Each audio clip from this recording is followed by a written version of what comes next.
u nového videa. Víte, kde najdete nejdelší uměleckou výstavu na světě, dlouhou 110 km? Tady ve Stockholmu, a to přímo v metru. Stockholmské metro je známé svou unikátností, kde 94 ze 100 stanic je vystoupeno různým uměním. Můžou to být kresby na stěnách, na peroně, různé sochy, reliefy, instalace nebo jen dočasné výstavy.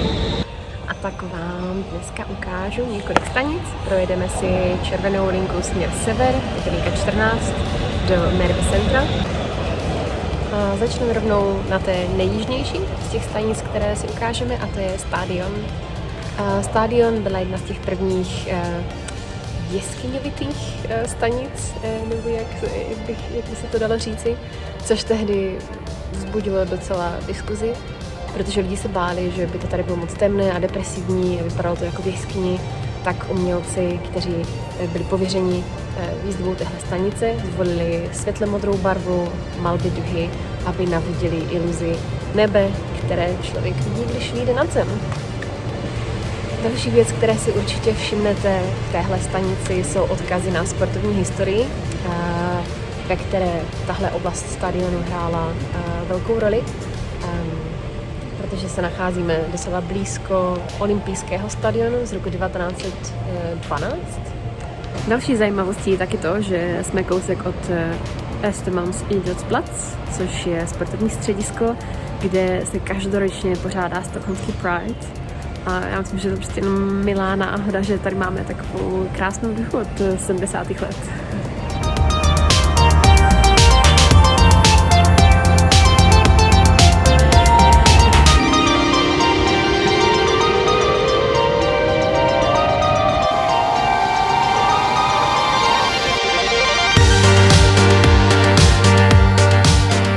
V každé stanici najdete takovéhle plakety, na kterých si můžete přečíst něco o těch stanicích, o umění. A když už jsme tady, tak vám můžu taky ukázat, jak se tady orientovat.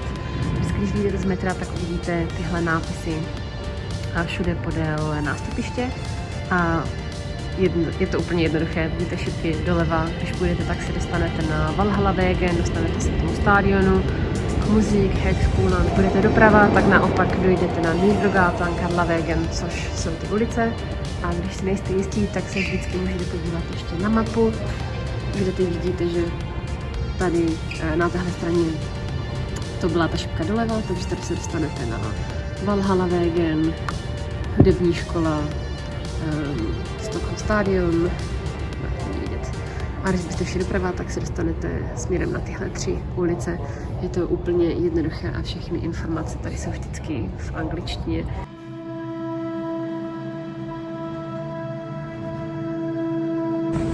Takže teď jsme v další stanici a to je Tekniska Högskolan.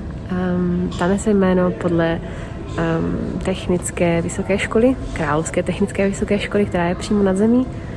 A proto tady najdete odkazy na různé vědecké vynálezy a objevy.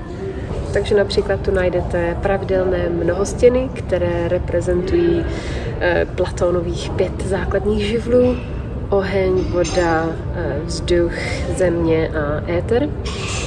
Newtonovo padající jablko nebo třeba Da Vinciho pokus o vytvoření létajícího stroje.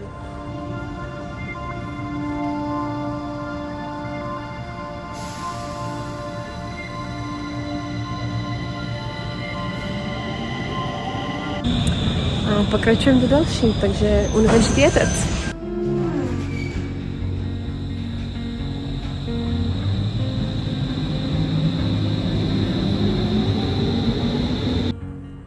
Vítejte v nové stanici a to je Universitetet. Tentokrát se nacházíme pod Stockholmskou univerzitou. Od 90. let tuhle stanici zdobí různé malby a mapy z cest zoologa, botanisty Karla Linné. Taky jsem někdy četla, že by tady měly být úryvky z deklarace lidských práv, tak se jdeme na to podívat a snad nějaké najdeme.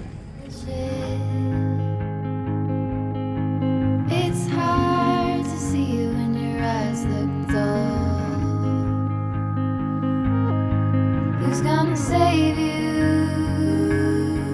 Who's Who's gonna make you not blue?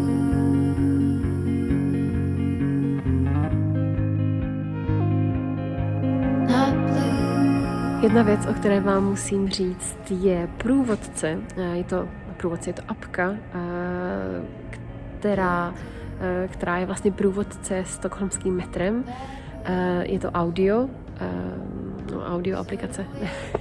Si neumím vyjadřovat, ale prostě, když si ji stáhnete a budete cestovat po Stockholmu, tak vždycky, když budete v nějaké stanici a otevřete tu aplikaci, tak si můžete poslechnout něco o té stanici, o tom umění, o historii, což je hrozně fajn.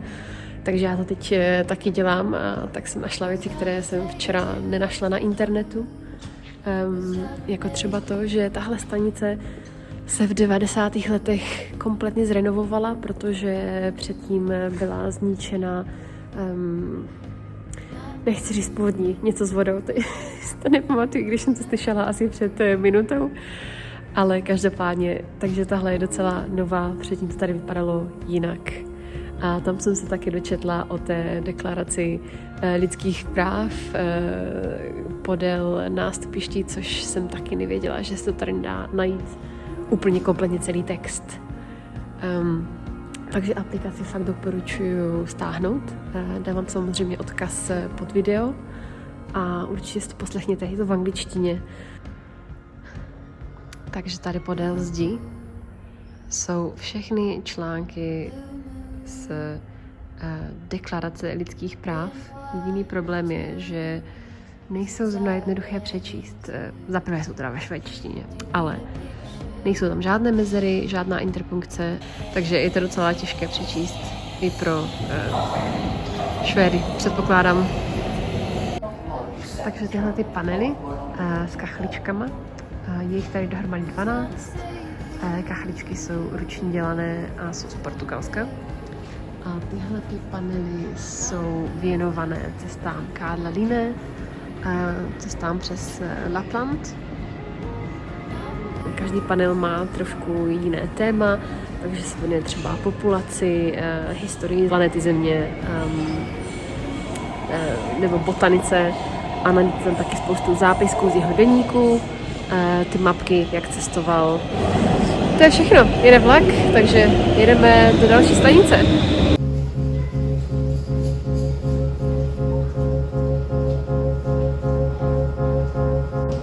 Jsme v poslední stanici, Mörby centrum. Tady jsem byla asi jednou.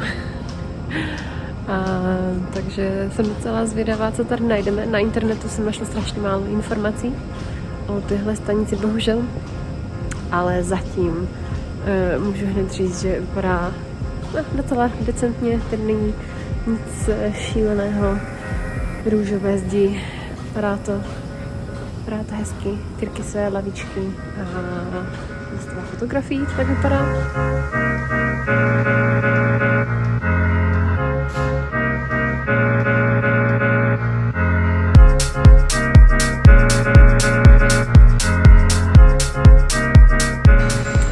A teď hledáme nějakou plaketu, kde bychom si mohli o stanici něco přečíst.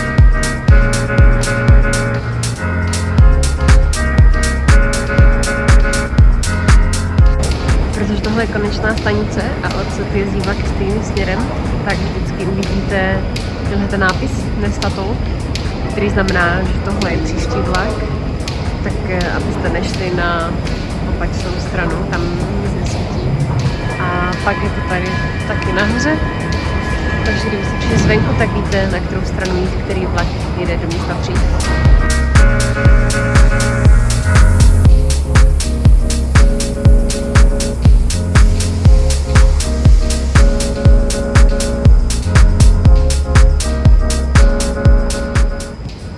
Tady tyhle kachličky mají dělat ten efekt, který jsem vám zrovna ukázala. Když jdete z jedné strany, tak vidíte modrou a žlutou, a když jdete z téhle, tak je to prostě jenom zelená a oranžová.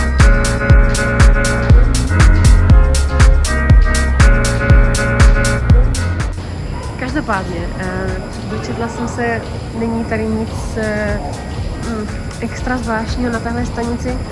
Prostě je to v pastelových barvách, růžová, šedá, bílá, ale ty zdi jsou vytvořené s takovým efektem, že když jdete z jedné strany, jako třeba my teďka, tak byste měli vidět jenom růžovou.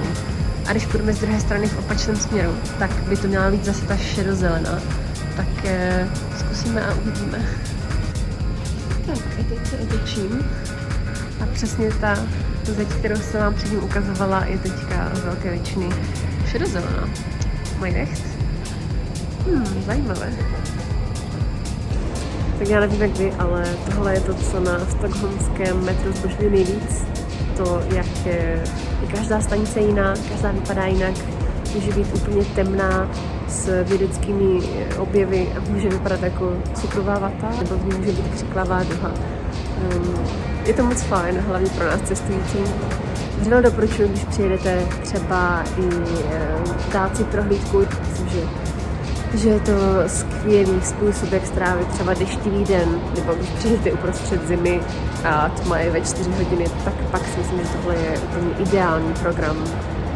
Každopádně, tohle byla jenom jedna linka v jednom směru a ne ani všechny stanice, přeskočila jsem jich několik. Mám v plánu udělat víc takovýchhle videí, ukázat vám jiné stanice, takže já se s váma pro dnešek rozloučím tímhle. Doufám, že se vám toho aspoň trošku líbilo, že se vám přiblížila stockholmské metro a nalákala vás třeba sem přijet. Každopádně mějte se krásně a uvidíme se zase u toho příštího. Čau!